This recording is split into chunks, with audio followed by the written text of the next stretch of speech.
नमस्कार फ्रेंड्स, मैं हूं डॉक्टर वशिष्ठ, आयुर्वेद कंसल्टेंट। और इस सेशन में हम आप आयुर्वेद डॉक्टर्स के द्वारा भेजे गए कुछ प्रश्नों को लेने जा रहे हैं। और ये प्रश्न जो हैं ये रिलेटेड हैं एक ऐसी बीमारी के साथ जो लगभग हर घर में पाई जाती है, और उस बीमारी का नाम है एसिडिटी, यानी एसिड पेप्टिक डिजीजेस, जिसे आयुर्वेद में कहते हैं अम्लपित्त। और बहुत सारे प्रश्न हमें अम्लपित्त या एसिडिटी से रिलेटेड मिलते हैं। कुछ चुनिंदा प्रश्न हमने रखे हैं ताकि इस बीमारी के बारे में और इसका जो आयुर्वेद से ट्रीटमेंट किया जाना चाहिए उसके बारे में हम लोग बहुत ही कम शब्दों में लेकिन स्पष्ट बोलें ताकि बात पूरी तरह समझ में आ जाए। तो पहला प्रश्न यह है कि एसिडिटी होती क्या है। बड़ा सिंपल सा क्वेश्चन है। एसिडिटी क्या होती है? कहने को सिंपल है लेकिन इतना सिंपल नहीं। एसिडिटी का कब कहते हैं? तब कहते हैं या तो किसी के स्टमक में यानी पेट में, जब हम खाना खाते हैं तो स्टमक में खाना जाता है, उसके अंदर एसिड ज़्यादा बनता है।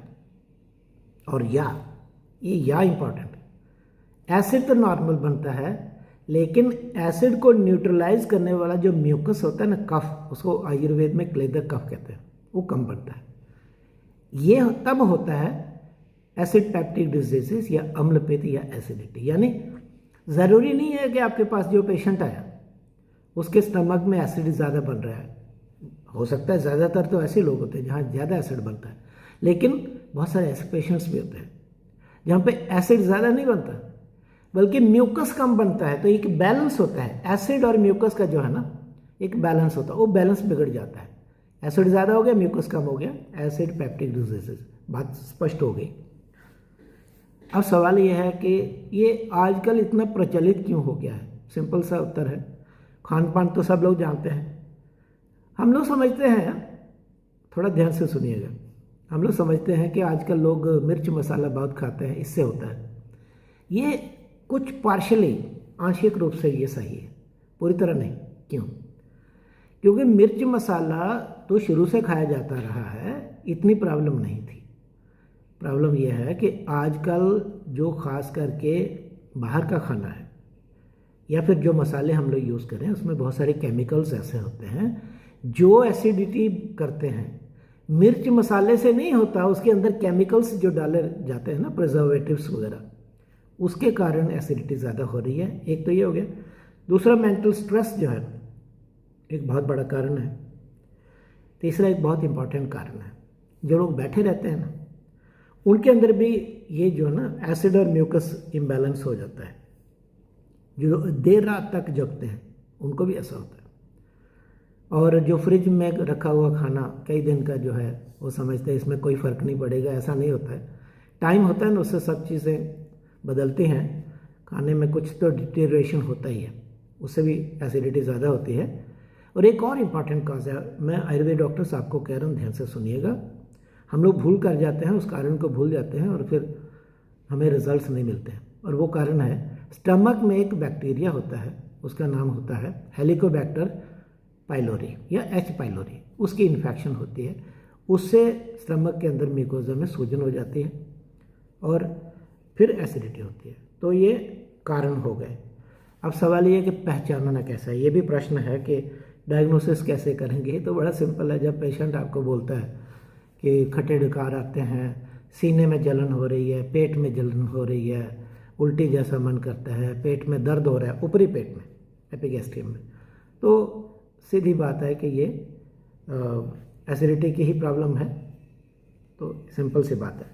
लेकिन सवाल यह है कि इसका इलाज कैसे करेंगे, ये बहुत ज़रूरी है। तो इसे आप ध्यान से सुनना।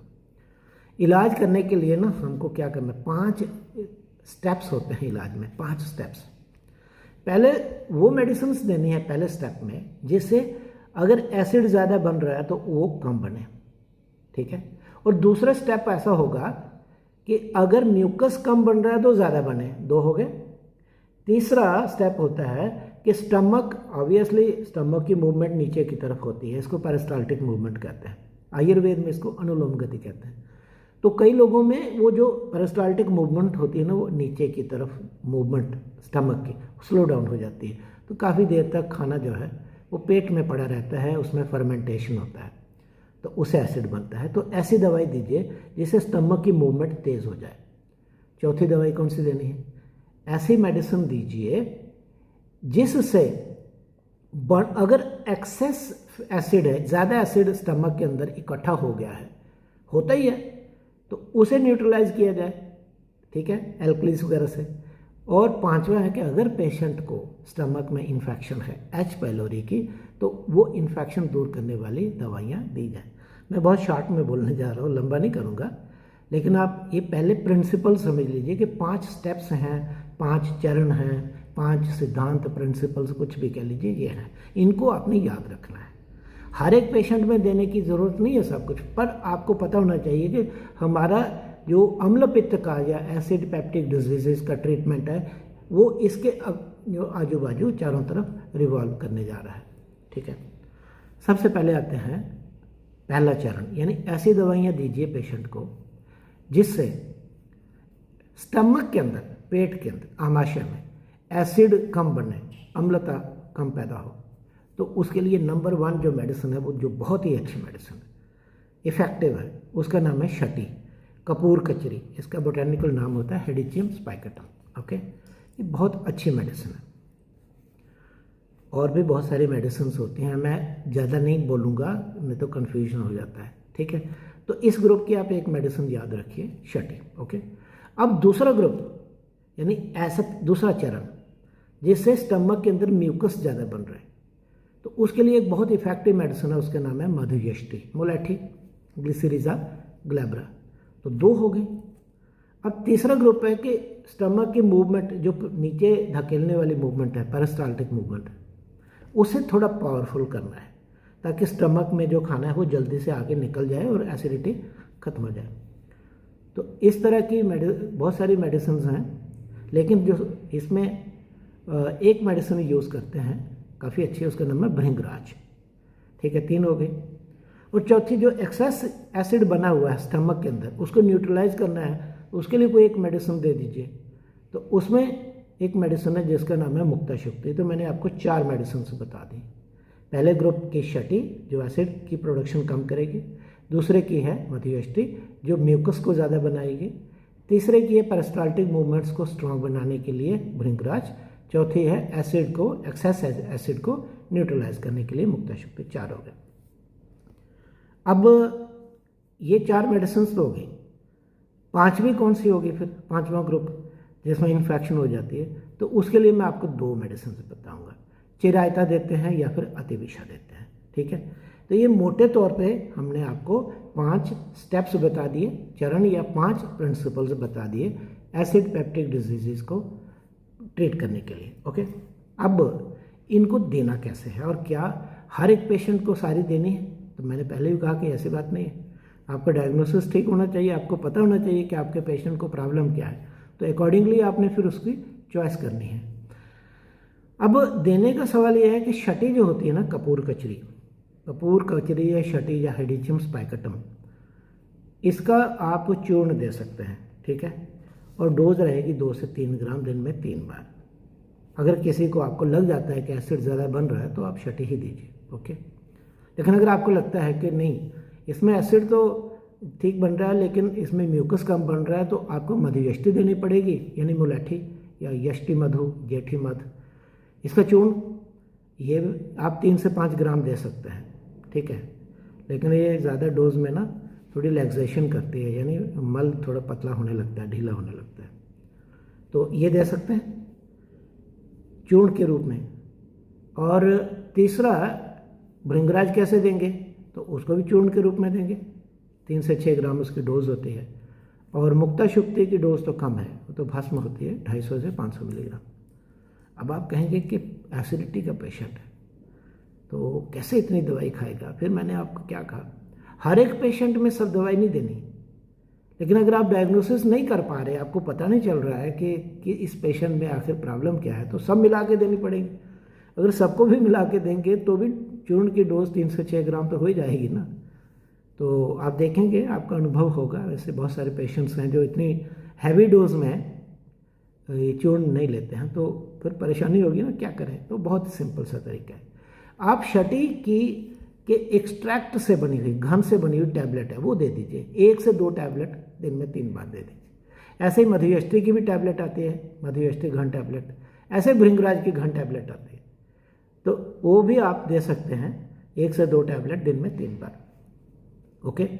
और मुक्ताशुक्ति भस्म है वो तो दे ही सकते हैं। कितनी 250 से 500 मिलीग्राम होगी, यानी चौथाई से आधा ग्राम तक वो तो दी जा सकती है। और अब सवाल ये है कि फिर वही बात है कि ये तीनों घन टैबलेट्स देनी है, तो ज़रूरी नहीं है, लेकिन आप दे भी सकते हैं। आप कैसे दे सकते हैं? तो आप ऐसा कर सकते हैं कि एक एक टैबलेट शटी की दिन में 3 बार दें। ऐसे ही मधुयष्टि की दे दें, ऐसे ही भृंगराज की दे दें, तो भी 9 टैबलेट्स तो हो ही जाएगी। या फिर आप ऐसा कर सकते हैं कि सुबह शाम एक एक दे दें, तो टोटल 6 टैबलेट्स हैं, पेशेंट ले लेगा, कोई बात नहीं। लेकिन एक थोड़ा सा आसान कर दिया हमने और आपके लिए। हमने क्या किया, शटी, मधुयष्टि, भृंगराज और मुक्ताशुक्ति को मिलाइए, और तो एक टैबलेट बनी हुई है लोसिड टैबलेट। वो लोसिड टैबलेट जो है ना, वो आप 1 से 2 टैबलेट दिन में 3 बार देंगे तो रिजल्ट आ जाएगा। तो कितना आसान है। मैं बहुत सिंपल लैंग्वेज में सारी बातें बोल रहा हूँ, ज़्यादा कॉम्प्लेक्सिटीज़ जो होती हैं ना, जटिलताएं, उनको अवॉइड कर रहा हूँ। अब बात आई इन्फेक्शन की। अगर एच पाइलोरी की इन्फेक्शन है तो 2 मेडिसिन तो मैं बता चुका हूँ, अतिविषा और चिरायता। एक तीसरी और है, और वो है पंचामृत परपटी। अब इनको आप दे लीजिए। चिरायता की घन टैबलेट आती है, चूर्ण तो इतना लेगा कोई नहीं, हालांकि इसका एक सुदर्शन चूर्ण आता है बहुत अच्छा, पेशेंट खा सकता है तो दीजिए, पर कड़वा बहुत होता है, चिरायता बहुत कड़वा होता है। और अतिविषा वो भी ऐसे अकेले दे सकते हैं, चूर्ण दे सकते हैं। पंचामृत परपटी तो डोज कम रहेगी, 250 से 500 मिलीग्राम। तो आप ऐसा करें कि एक टैबलेट हम बनाते हैं अतिविषा और पंचामृत परपटी की, तो उसमें उसका नाम है एंट्रिड टैबलेट, आप वो यूज़ कर सकते हैं 2-2 टैबलेट 3 बार। और एक टैबलेट हम बनाते हैं अतिविषा चिरायता की, तो उसमें गंधक जैशत भी होती है, उसका नाम है इन्फेक्सी, आप वो भी दे सकते हैं, या दोनों जोड़ के भी दे सकते हैं, यानी एक एक टैबलेट वो, एक एक वो। तो फ्रेंड्स, ये बड़ी सिंपल लैंग्वेज में हमने आपके साथ बातचीत की है कि कौन कौन सी मेडिसिन्स इसमें दी जानी चाहिए और क्यों दी जानी चाहिए। एक प्रश्न जो है वो काफ़ी लोगों ने पूछा हुआ है कि लाइफस्टाइल क्या होना चाहिए, अगर किसी को एसिडिटी ज़्यादा है तो लाइफस्टाइल उसका कैसा होना चाहिए। तो सच तो ये है कि हम बड़ी बड़ी मेहनत करते हैं बीमारी पैदा करने के लिए, वरना सिंपल अगर लाइफस्टाइल रखेंगे तो बीमारियां पैदा ही नहीं होती, कुछ एक बीमारियों को छोड़ के। तो सिंपल लाइफस्टाइल में क्या आएगा भाई, ठीक टाइम पे सोइए ना। ज़रूरी है रात को 1-2 बजे सोना है, 12 बजे सोना है, 11 बजे सोना है, 10 बजे सो जाइए, सुबह जल्दी उठ जाइए, एसिडिटी कम हो जाएगी। एक और चीज़ है, ठीक टाइम पे खाना खाइए, ये बहुत ज़रूरी है। अगर आप खाने का टाइम आगे पीछे करते हैं तो एसिडिटी के चांसेस हो जाते हैं। फिर जब खाते हैं तो ध्यान से खाइए भाई, उसी पे ध्यान दीजिए ना, बातें कम करिए, मोबाइल कम देखिए, टीवी कम देखिए। आजकल तो टीवी भी तो कहाँ देखते हैं लोग, मोबाइल पे लगे रहते हैं, ज़रा उसको बंद कर दीजिए थोड़ी देर, उसे भी रेस्ट मिलेगी। एक बात और करनी पड़ेगी, हम कभी ऐसा भी देखते हैं कि बहुत सारे ऐसे लोग होते हैं उनको एसिडिटी की प्रॉब्लम है, वो करते क्या, पानी कम पीते हैं। तो पानी खूब सारा पीना चाहिए। और हाँ, खाना बनाने में तो चलो ठीक है, बनाते समय खाने को अगर बहुत ज़्यादा पकाएंगे ना, उससे भी प्रॉब्लम आती है। तो ख़ास करके सब्जियों को पूरी तरह गला नहीं देना चाहिए, थोड़ी क्रंची रहनी चाहिए, उनके अंदर जो न्यूट्रिएंट्स रहते हैं वो भी मिल जाते हैं और एसिडिटी भी नहीं होती। और एक चीज़ है कि ये जो हम लोग फ्रिज में रखा हुआ खाना खाते हैं ना, इसको अवॉइड कर दीजिए, इससे प्रॉब्लम आती है। और बाहर से सब्ज़ी लाते हैं, फ्रूट लाते हैं, उसको ज़रा पानी में पहले भिगो दीजिए आधा घंटा, और उसके बाद यूज़ करिए। थोड़ा सा पोटेशियम परमैंगनेट उसमें डाल सकते हैं। और एक्सरसाइज करिए, एक्सरसाइज करनी चाहिए। मैं तो सबको बोलता हूँ, अगर नहीं कुछ कर सकते तो कमरे में खड़े होकर जॉगिंग ही करिए ना, आजकल वैसे ही बरसात के मौसम है, तो ये करिए। तो फ्रेंड्स, ये प्रश्न थे इस सेशन के जो हमें आयुर्वेद डॉक्टर्स ने भेजे थे, और इनमें से ज़्यादातर जो डॉक्टर्स हैं वो यंग आयुर्वेद डॉक्टर्स हैं, तो उनके अंदर काफ़ी जोश होता है, वो जानना भी चाहते हैं। तो हमने बहुत सिंपल तरीके से इनका उत्तर दिया है। और दूसरा ये है कि इस वीडियो को, इस सेशन को अगर ऐसे लोगों ने अटेंड किया है, देखा है, जो डॉक्टर्स नहीं है, तो ठीक है, जानकारी के लिए तो देखा जा सकता है, जानकारी तो होनी चाहिए। लेकिन आपका रिक्वेस्ट है कि आप अपना इलाज खुद मत करिएगा। आपके आजू बाजू में कहीं भी कोई अच्छे से आयुर्वेद डॉक्टर्स मिल जाते हैं क्वालिफाइड, उनके पास जाइए, कोई आयुर्वेद हॉस्पिटल है वहाँ जाइए, उनसे ट्रीटमेंट कराइए। तो फ्रेंड्स, ये सेशन यहीं पे संपन्न करते हैं। बहुत जल्दी अगले सेशन में मिलते हैं। धन्यवाद, नमस्कार।